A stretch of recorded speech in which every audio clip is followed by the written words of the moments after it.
This is Maurice Jones-Drew, and you're listening to the What's Bruin Show.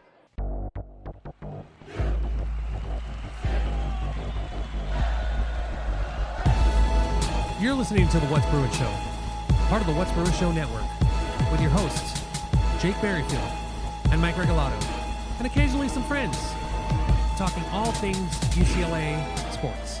And now, it's time for the What's Bruin Show.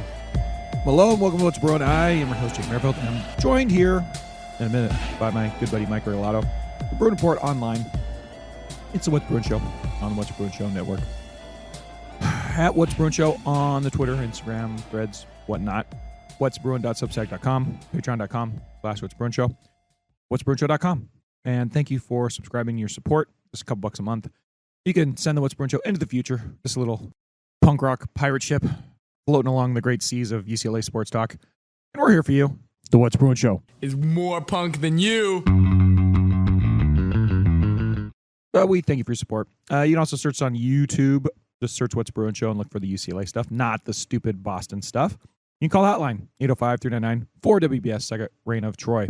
It's probably going to be an abbreviated-ish show today because, quite frankly, there's not a whole lot going on. We got some Bruins in the NFL. We got some spring practice. We got some guys transferring in, some guys transferring out.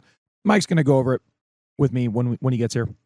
But we really are kind of getting into the doldrums of the sports calendar coming up, and I'm kind of depressed about the Lakers being down 1-3 in their series to the Minnesota Timberwolves. And Mike's running a little late, which is not a problem, except for the fact that just tonight there's a friend of ours that has a birthday. We're supposed to go over and stop by their house, and so it's just kind of like lining up to be an abbreviated show. So I apologize if it's too short, but thank you for listening anyway. But we are in the middle of a really weird football offseason. Obviously, it's different than anyone I can remember. A lot of late breaking stuff, obviously, starts with the coaching carousel coordinator change, which was certainly for the better because we were going nowhere with the terrible Eric Bieniemy offense. But then that didn't happen late; that happened right after the season started, which was great. But then we have this musical chairs quarterback situation, which leaves the Bruins in spring practice without the availability of the quarterback that's probably going to be taking snaps for them this next year, let alone all of the change across the roster to where, the fact that the reporters like Mike only get to see a little tiny smidgen of practice anyway. And even in that smidgen that they're looking at, what are they really going to be able to tell about guys that they've never really seen run around in their, plastic underwear before? So I've said it before, I'll say it again.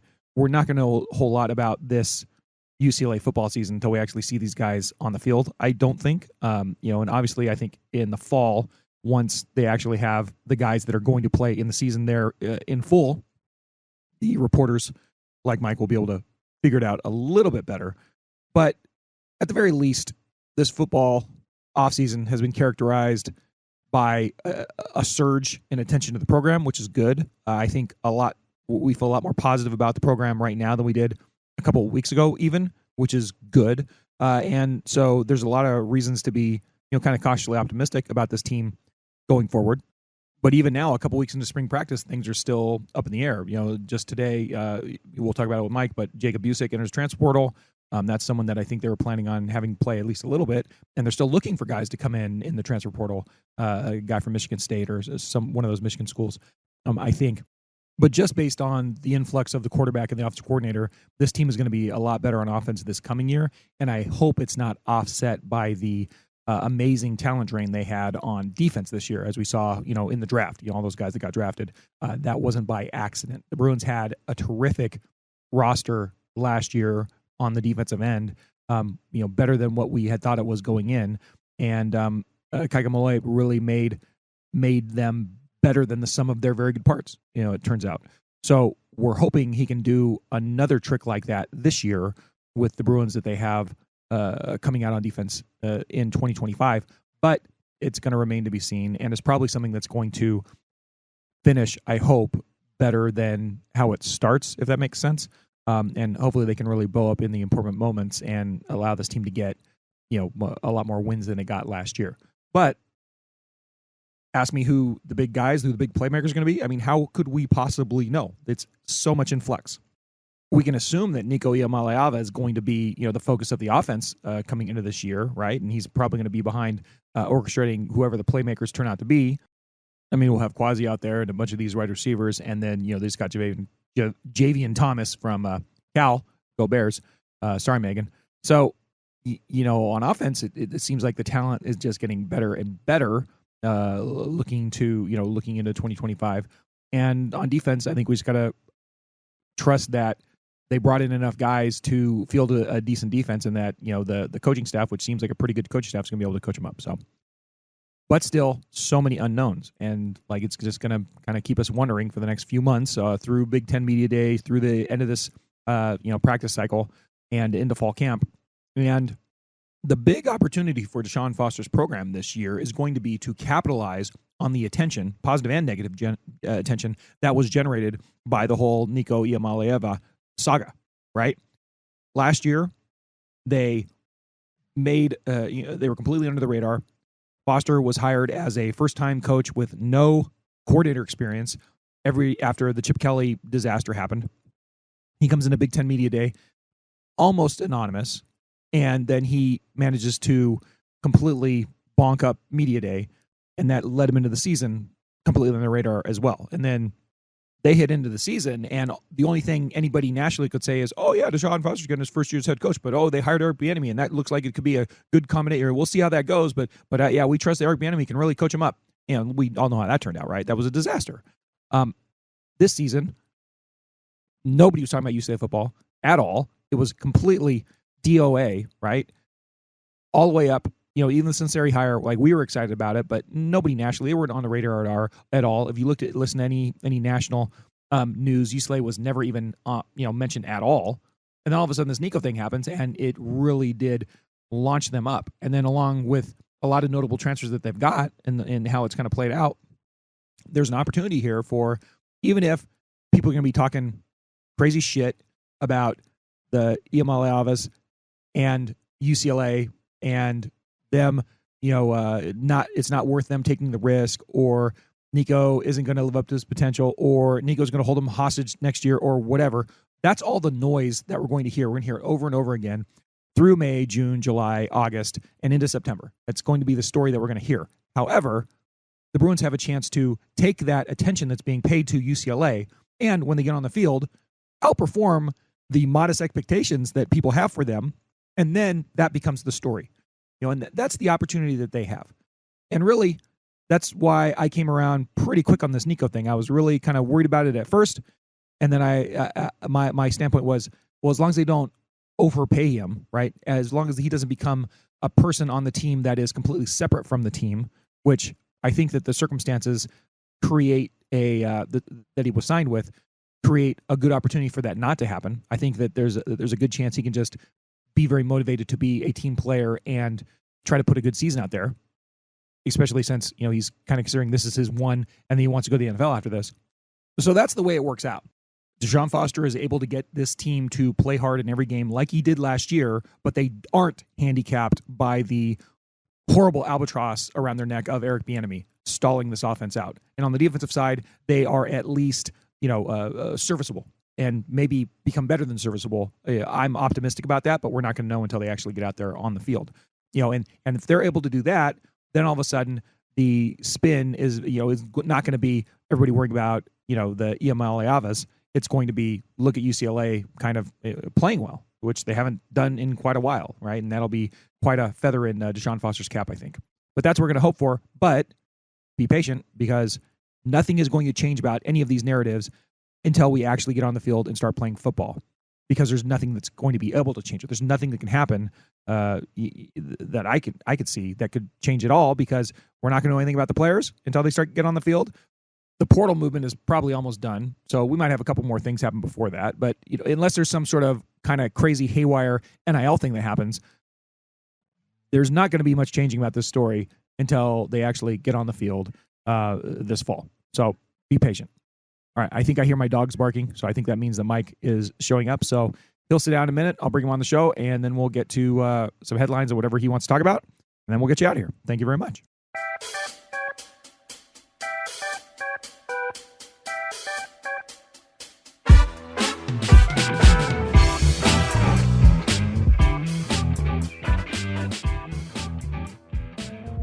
All right, now in studio, we have none other than Mike Regalado for Bruin Report Online. Mikey, how are you doing tonight? What's up? Big applause, Big Mike. There he is. Hi. So, what's going on? What do you want to talk about today? Yeah, not much to talk about. I mean, we are in the final week of spring football, which we'll get into.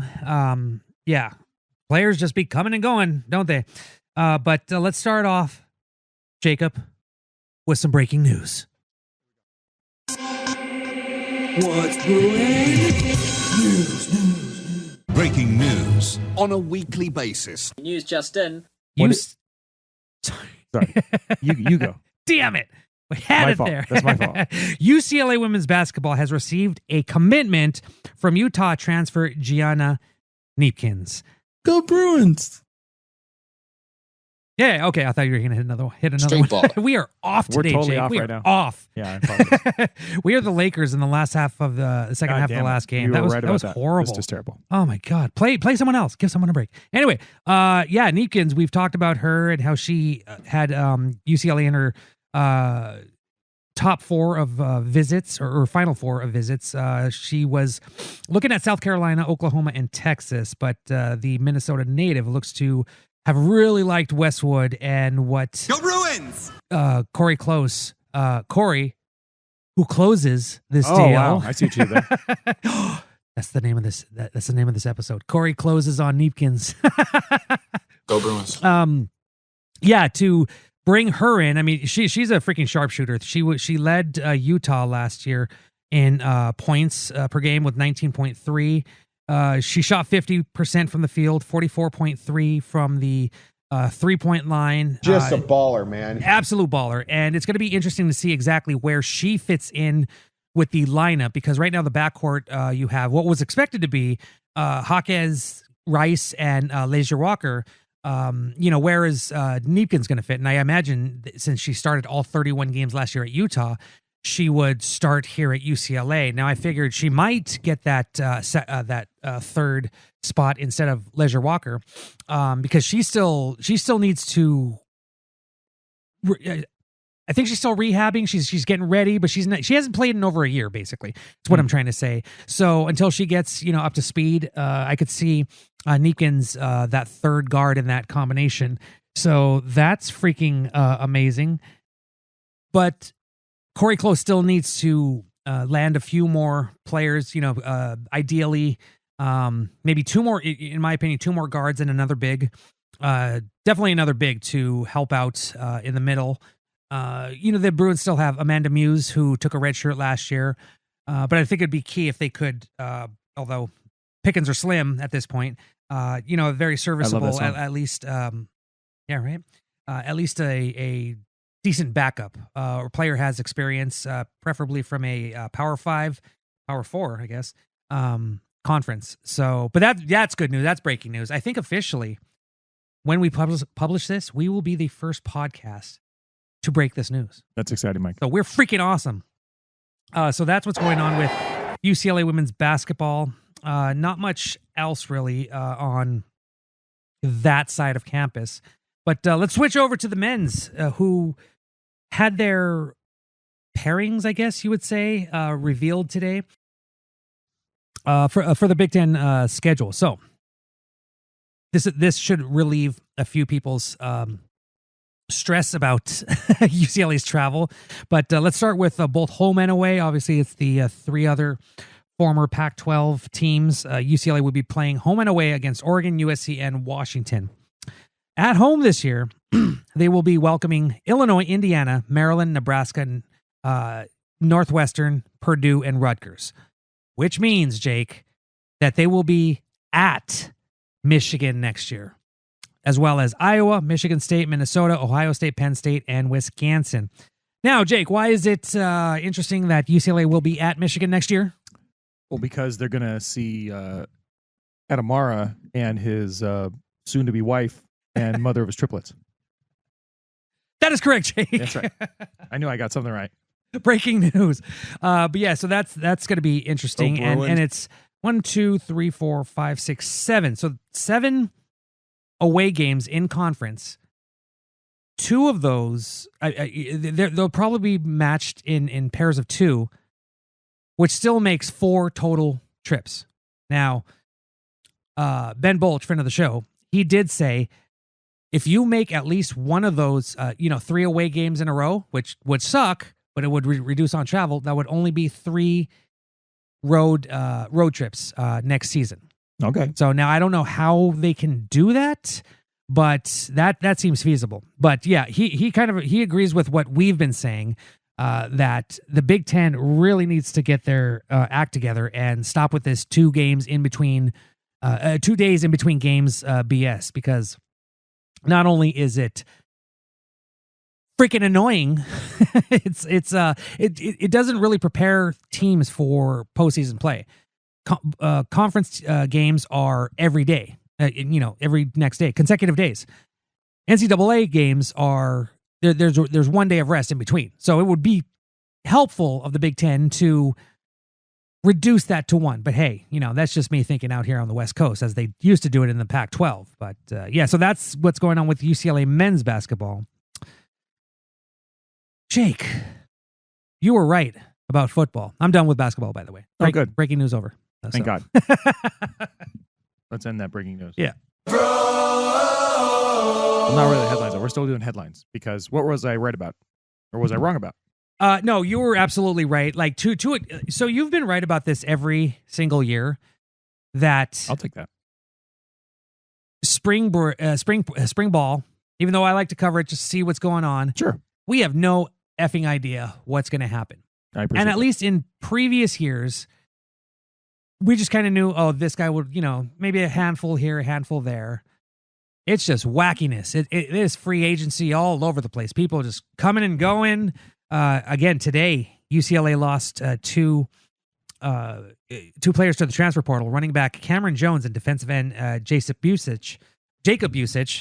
Womp womp. Sorry about the name. I know, it's okay. That's your name. Which I actually liked Busich's game as a defensive end. And that just leaves him kind of bare on that end, giving Deshaun Foster another position to possibly look for in the transfer portal. And they're still out there looking for some guys. Yeah, exactly. From what I understand. And yeah, UCLA has been able to lure some guys into Westwood. But yeah, the crazy thing in the last week, especially after the news of Nico Iamaleava committing to UCLA and making it official, and then the news of his younger brother, Madden, with people saying he's transferring to UCLA, that hasn't been official. Yeah. Although what's official is that Arkansas is going to is taking this into litigation and is looking for $200K back from his NIL, which I don't know the terms of what he broke or didn't break or whatnot, but yeah, I think that's why there hasn't been an official statement of Madden committing to UCLA. But in the wake of that, UCLA loses another quarterback, so that's fun. Yeah, 2 quarterbacks actually. Demarcus Davis and Robert McDaniel. Is Davis actually gone? He went in the portal, but I heard that he may bounce back, possibly? Possibly. I mean, he hasn't committed anywhere, but Right. yeah, he is technically, he's officially in the transfer portal. So is Robert McDaniel. That was speculated last week. And it looks like that one's, both of those are happening. So yeah, bringing in 2 prolific quarterbacks, that's going to push you down on the depth chart. So, I guess they saw the writing on the wall. But yeah, we saw the switch, basically the free agency trade. I guess that's not a thing. Free agency trade. We saw the trade between Joey Aguilar going to Tennessee and Nico coming to UCLA. That was last week's news, yes. Basically switching spots. But yeah, lately, the latest news is that UCLA loses 2 more quarterbacks to the transfer portal. But good news, again, swinging doors. UCLA gets Cal running back Javian Thomas. Go Bears. A very prolific running back who Go Bears has unfortunately made both Jamaal and your daughter upset because he was a very good quarterback. And now it seems, even though UCLA has Jalen Berger, it seems that... That's a tasty burger, too. Mm-hmm. This is a tasty burger. UCLA not only has a qualified second running back, but they probably have RB1. Yeah, I think between the two of them, you can get somebody that's going to be. I mean, that sounds like a good tandem to me. I think I feel much better about it than I did last week. And we did the What's Bruin microphones were there when Thomas told Justin Wilcox that he was going to be leaving Berkeley for UCLA. Here's what he said. He walked out the door, dropped the mic, and left. Later. I'm out. Yeah, welcome to Westwood. I'm out. So yeah, Jake, you have never been more right on this podcast. Yeah, than you were at the beginning of spring. I appreciate that, and I'll stick by that story. Mike, before you got here, I went on a little bit of an 8-minute monologue about that kind of fact, or that my opinion on that as well. And Mike, what do you think about the idea that the Bruins, with the influx of the Iamaleavas, one or two of them, with the influx of Tino Sanseri, to a lesser degree, it really is a story of Nico coming in and causing people to start paying attention to UCLA. The focus came over here. Oh, yeah. And some of that focus is positive, and some of that focus is extremely negative, right? You listen to some of these podcasts nationally, and that's their whole thing is, oh, Nico's a spoiled brat, and oh, UCLA was desperate, and yada, yada, yada. That's the pairing. There's really no way that any of those stories or opinions are going to change until we get onto the field in 2025, right? Exactly, yeah. Because we're not learning anything. We're not going to learn anything, and we don't even have all the players on campus yet. So yeah, I mean, you have 3 quarterbacks transferring out, or at least in the transfer portal, right before the spring showcase. So I can assume that the spring showcase is going to be abysmal from an offensive standpoint. You know what's going to be awesome, though? What about the spring showcase? It's going to be super cool. What? It's going to be an autograph session of alumni. You know who might be there? Who? DTR. You know who else might be there? Nice. Go Birds. Who? Eric Kendricks. Oh, nice. You know who else might be there? Who? Anthony deboning freaking, what's his stupid name? Trojan. Yeah, I forgot. That guy, yeah, Anthony Barr. Carnell Lake. Oso Digizua. Subject to change. But guess what? The spring showcase is not about the football on the field. It's about, making it a fun little event for the kids to go out there. By the way, if you're going to go out there and you're going to go get an autograph signed, don't bring more than one item per person, per the rules. Okay? Don't be that a-hole. Don't be that a-hole. They get your autograph done, and then you immediately take a picture of the moment, and then you put it on eBay like that. I may or may not have been trying to buy some sort of photo on eBay of a indie rock girl that I want to get a picture of, and the actual photo in the thing was of a guy holding an autograph before signing the autograph is like the proof that, oh yeah, this person actually signed the autograph. It was like, whatever with that. Don't be that dick for UCLA football. And not that list there is going to generate any autographs that are necessarily going to make you a bunch of money, but you never know. Right? Still, one per person, and there's going to be some UCLA luminaries there. So go enjoy that, because you're not going to get anything out of the practice most likely. Yeah, there's going to be. But go out there. Yeah, I mean, it'll be interesting to see the defense, which has been pretty damn good. But and yeah, I stand by it. When UCLA did have their first half of the spring quarterback one, Joey Aguilar, the offense looked pretty good. It looked better than that first open practice, the first week of spring. And then Jake comes out of nowhere with his philosophies and psychologies, and here we go. It's like you read the horoscopes, Jake. You knew not exactly. I'm reading the tea leaves, but you knew exactly. I have a bag what was going to happen. Yeah, because it's probably not going to be great. But if anything, for the people that are listening to this and actually want to see the progress, check out the offensive line. I think that has come a long way under Tino Sanseri and Coach Kwan. But they have to kind of put everything together. The thing is, they have a plan to fix this hot rod. They just don't have the engines and the tires yet. Yeah, I think that's fair. Yeah, at all. I mean, hey, come check out what's gonna happen. Yeah, and even if they did, it's not like you're welcome to go watch it anyway.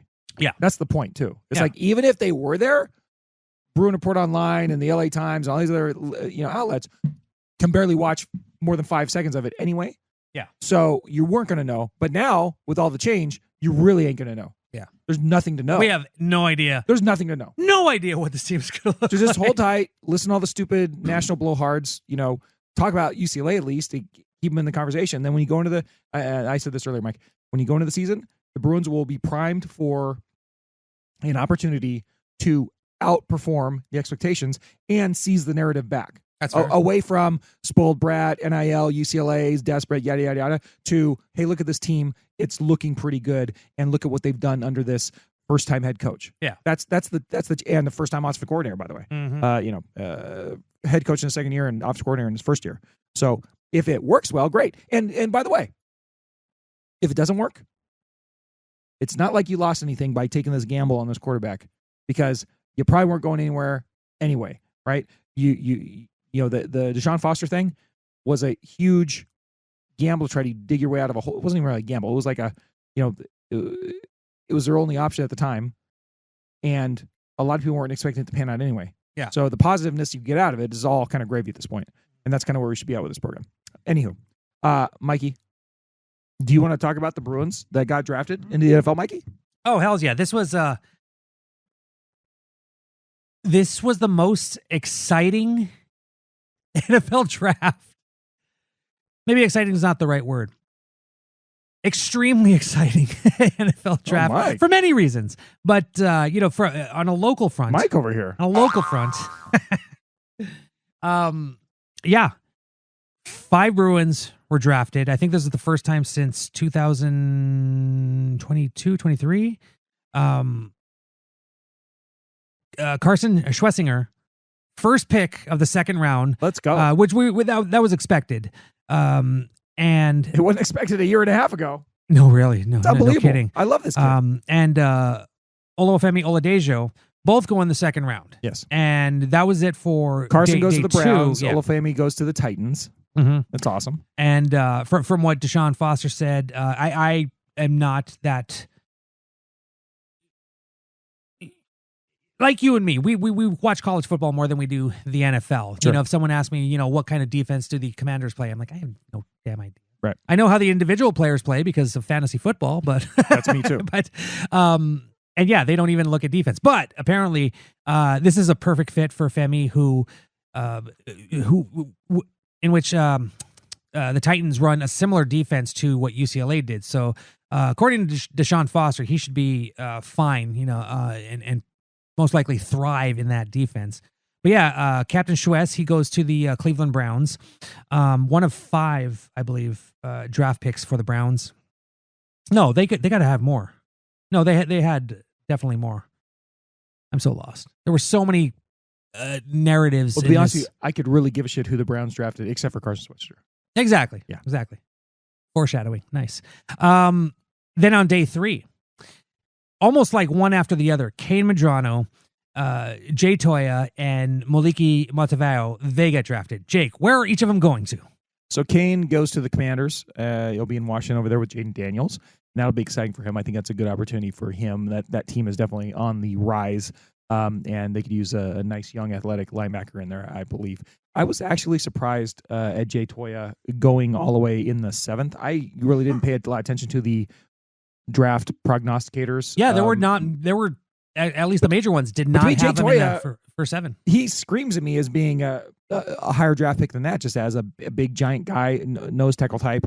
There's not a lot of guys that play like he does, and we saw what he did for the Bruins last year. But he goes to the Cowboys, which I think is a good spot for him as well. There's nothing wrong with living in Dallas, Texas. He'll enjoy that quite well, I think.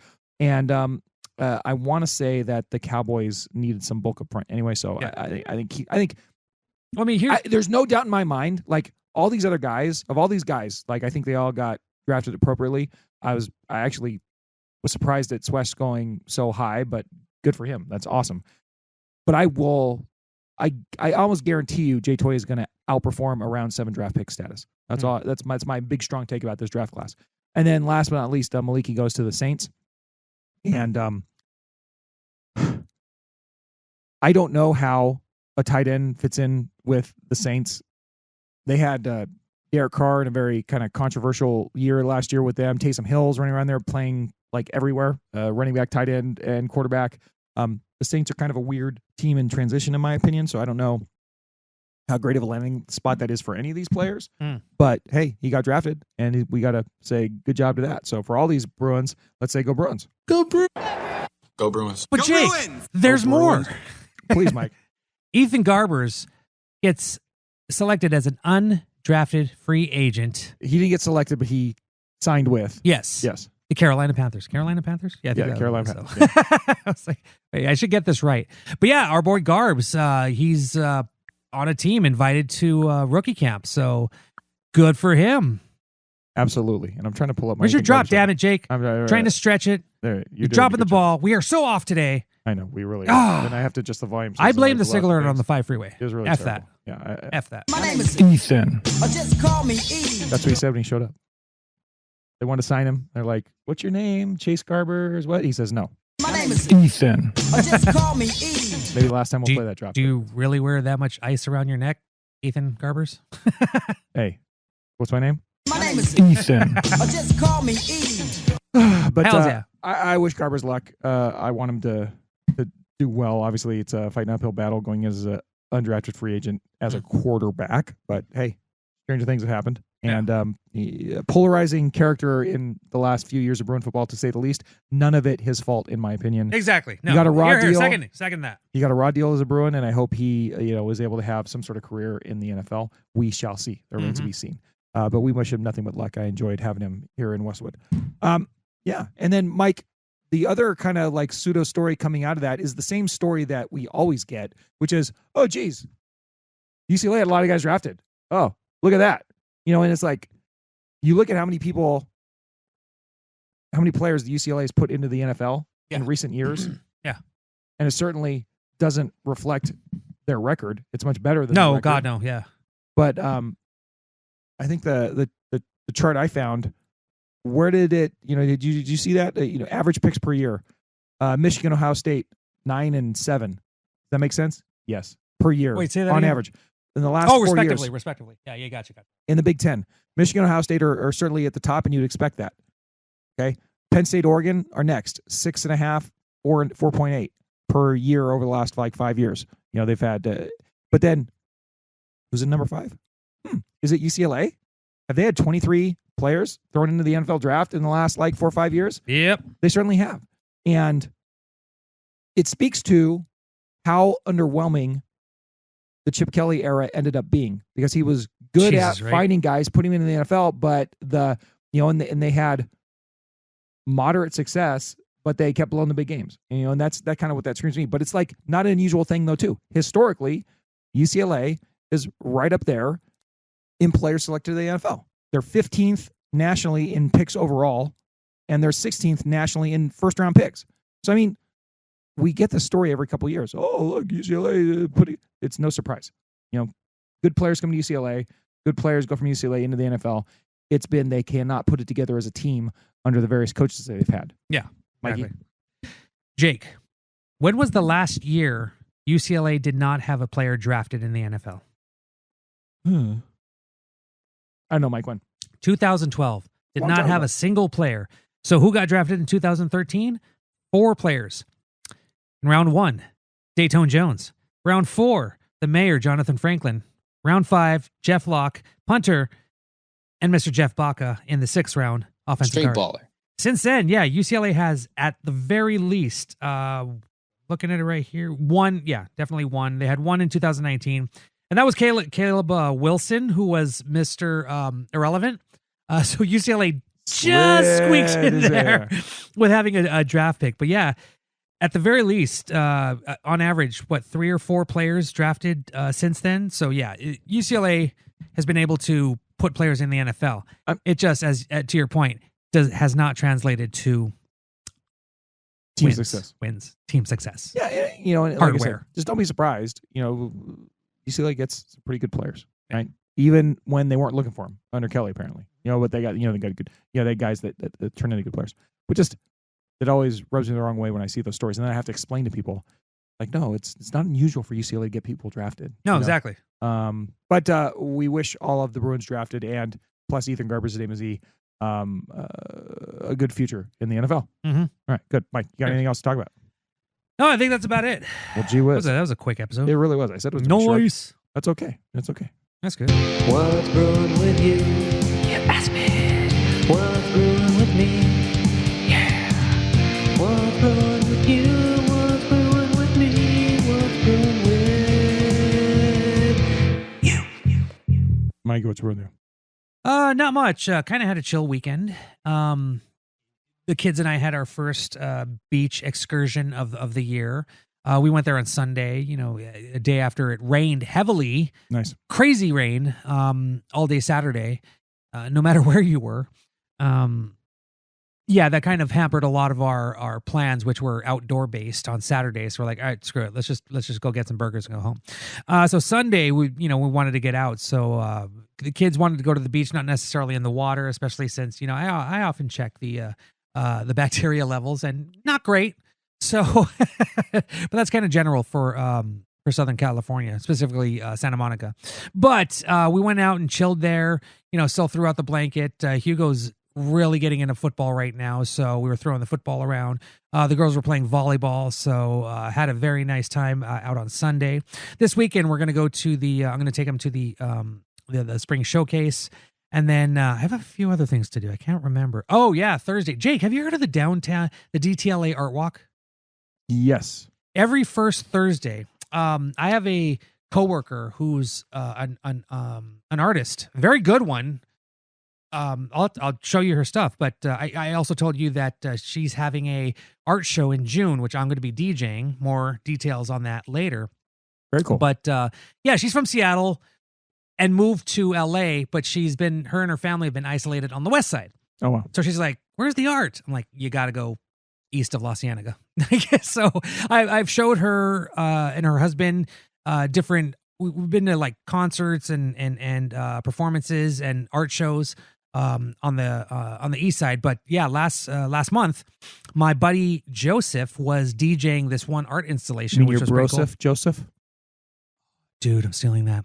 How have I not thought of that before? I have no idea. So we, after spending like an hour here, it was actually pretty fun. There were only 2 installations in there, but they were interactive. Oh, very cool. So it was really cool. So yeah, so we didn't stay there long, but then we walked out to go get some food. And then we're like, well, there are a lot of people out here.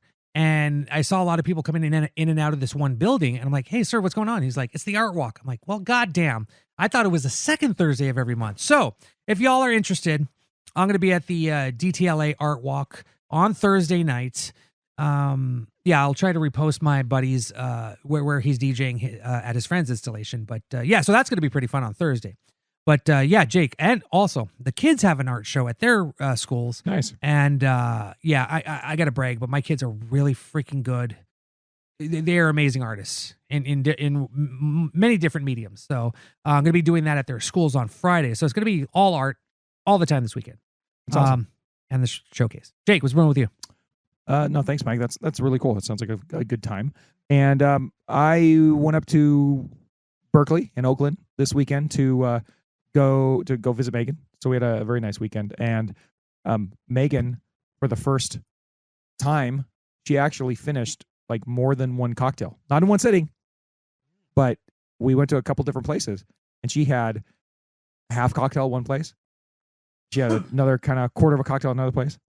And then she had a whole cocktail at another place. I was like, all right, let's go. Damn. And that's all and she could never drink again for all I care. But she had a nice time out with her parents. We went to one of my favorite bars up in Berkeley now called Tupper and Reed, right there on Shattuck, over kind of like in the downtown Berkeley, and always a great place to go. It's a real cool old bar, dark, candles, and bartenders who really know what they're doing, and a great menu. So if you're ever in Berkeley, go to Tupper and Reed, number 1. Sidebar. Do you remember the Liquid Kitty on the west side? Oh, yeah. It's no longer. Oh, damn. It's not as dark, but it's now a place called Neat. Oh, okay. Yeah, is it pretty neat? It is actually. Not as cool as the Liquid Kitty, but still. Yeah, well, how could it be as cool as Liquid Kitty? Exactly. Sorry, I interrupted you. So where's this other place you went You're to? totally fine. And then like for dinner, we went to and watching the Lakers lose game 3, which was really sad. We went to my favorite German sausage restaurant, which is Brotzeit Lokal, which is right by the hotel we generally stay at, and a nice cocktail there too, because they have a good menu as well. But great German sausages, and what's it called? This is a great side dish. It's so good. Spatzel, I think it's called. Oh, it's so yummy. Have you been to the Red Lion Tavern? No, but wait, dude, maybe go. Let's go. It's over. It's very good. And then after on Saturday we went to the San Francisco Zoo, which we had never been to. It's a very nice zoo. Where is that? It's way, way, way on the west edge of San Francisco along the beach. Oh, damn. And it's got this small parking lot because apparently not that many people go there, but it's this pretty big zoo, and it is lovely. It's just absolutely lovely. And pretty much anywhere you're standing in the zoo, you look around and there's this panoramic views because of it's kind of like multi-leveled and stuff, and there's wonderful trees and gardens and things. And it's just a really nice zoo to go to. I can't recommend it highly enough. And the best thing about it was a Saturday. Like, you've been to the LA Zoo on a Saturday, right, Mike? Not in a long time, but yeah, chaos, I can imagine. Absolute fucking zoo. Yeah. Right? In all respects. The San Francisco Zoo, you just stroll along. Are there families there with their kids? Yeah, but is it overwhelming? No. It's peaceful. It was a nice day, and I couldn't recommend that zoo to anyone go to the Bay Area highly enough. And it's right by the ocean, which is a view of San Francisco like you don't often get because usually you're on the other side of the city. So it was really cool. So we had a very nice time out there. So yeah, good times with Megan, and that's really it. So, Mikey, we'll be back next week. I think you really want to get to your bar, your watch party, GKG, yo, so you can watch the Go Kings go. It just hit the first intermission, and it is tied 0-0. And we're waiting for the Devils to beat the Hurricanes. Go Canes. Yeah, or vice versa. There's 32 seconds left in overtime. It's about to go to double overtime. Yeah, no, we hate New Jersey. We do? Okay, yeah. We do. Go Canes. Go Canes. I just saw, I think that, is Black the Canes? Yeah, Black's the Canes. Yeah. So, Black's the Canes? Black's Canes? That's like, you got racial there. What's that movie? Domino. Remember Domino? Yeah. Oh, and they had, yeah. what's her name? And she's explaining all the different, Noise. Anyways, I hope the Kings win tonight. I hope the Kings do better than the Lakers have been doing. Dude, I'm on Jamaal suicide watch. Yeah, I know. And Jamaal, by the way, although Liverpool won, so he's got that. But let me tell you, having Jamaal in your life as a fellow sports fan for a team you like is really tough sledding. Because I've never met anybody so up and down, crazy as Jamaal. He's harder on the Lakers than I am. Really, he really is. And God, I at least come from a comedic angle. Yes. But I mean, Jamaal it's such a rough ride with him sometimes, but we love you, Jamaal. And by the way, it's his birthday tomorrow. So happy birthday, Jamaal. Nice. That's right. Yeah. Stop being so freaking depressed. Just, it's okay. We got Luka Doncic still. It's okay. It'll be okay, bub. First year. It's fine. It's fine. Have a good birthday. We love you. And the rest of what's Bruin audience, we love you too. We still have to talk to Leo about winning the NCAA tournament thing. We still have to do that. Oh, we will. We still have to talk to whoever else won the other side of it. So lazy. Right so lazy. I wish I could have ChatGPT put that all together, but I can't. Yeah. We still have to play Carrie's call explaining why she was going, oh my God, which we'll play in a minute on the bumper. Like, all these things we have to get to the bottom of. But yes, we've been very lazy, distracted, all those things, and I apologize. I would say distracted. Lazy. We're not lazy people. Definitely, Mike. I agree with that. We're freaking busy. I agree with that. AF. So we'll get to it when we get to it. And guess what? There's a long off season. We won't know anything about UCLA football, so we might as well goof off. Yeah. So until next time, Mikey, what do we say? Go Bruins. And go Kings go. Good evening. Smoke 'em if you got 'em. That was the What's Bruin Show. Oh my God. Try us tomorrow. Same bat time, same bat channel. It's gotta be in or out, Mom. In or out. Well, I need the door closed. Thank you for your cooperation. Dude, brah, we play some ball on the West Coast. The final word is boob.